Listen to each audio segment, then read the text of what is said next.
Someone's spouse has cancer. They've done everything right. Except their partner's birth date is wrong on the insurance. No birth date correction.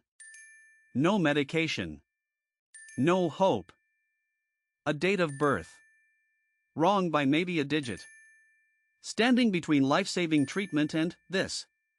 Crying themselves to sleep, praying for a miracle. But as their insurance carrier, we're not allowed to make changes. Why not? Because everything is compartmentalized. No one wants to take ownership. No one wants to help. I've worked in health insurance for years. It's exactly as soul-crushing as everyone says. I've seen the compartments. I know the game.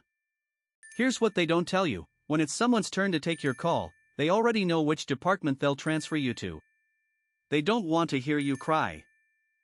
Your employer controls your policy, but can't help you. We have your coverage, but can't change it. You're trapped between two entities that point fingers at each other. But what happened next changed everything.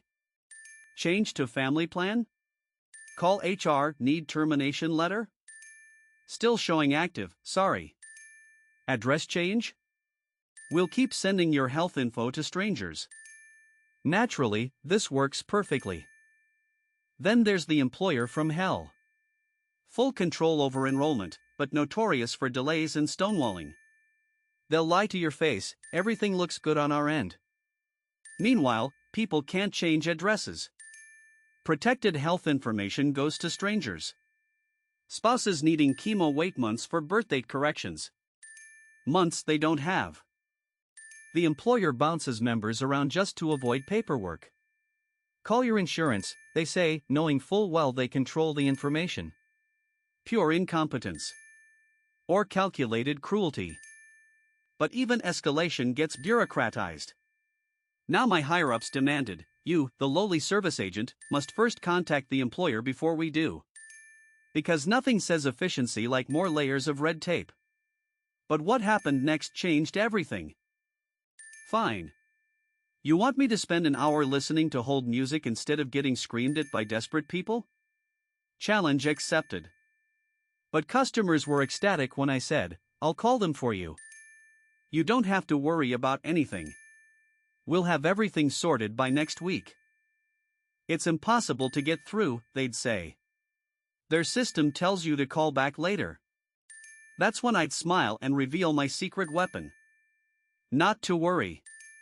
I have an automated dialer that makes multiple calls at once. I'll get into their queue within 5 minutes. The system had met its match. For months, I streamlined what should have taken years into days. Hundreds of enrollment issues solved. Birth dates changed. Medications filled. People were finally getting taken care of. Their agents started recognizing me by name. Oh, it's this guy again? Managers put special notes in my file. My unofficial job title became, calling this employer. I was legendary. Cancer patients got their chemo drugs. Policy letters were sent. For one shining moment, the system actually worked for people instead of against them. Then came the fallout. Instead of congratulations, instead of people bowing at my feet when I walked into the office, the tone was much more idiotic. We don't want you calling this company anymore. That's not the right move. My successful work was creating more work for them. Heaven forbid they actually help people. What do you want me to say when someone's spouse is dying of cancer because we can't change their date of birth? Tell them to call their HR. You can transfer them in, but you can't speak to an agent for them. Throw them into the deep end. It did happen again. This time, with written permission from a manager. For a brief, shining moment, people got help with zero hiccups. Company-wide emails, no one was allowed to contact this employer. Ever. New scripting required outright lies to desperate customers. New mandate, tell them the employer isn't accepting calls. A bald-faced lie. The phones worked fine, they just took patience. Also, tell them we're here for you every step of the way. Cheap words. Zero responsibility. Pure Pure corporate theater. They only like results when it means zero extra work for them. Helping people? That creates paperwork. Customer not happy. Agent fixed problem. Company not happy. Company fixed nothing. Now nobody happy.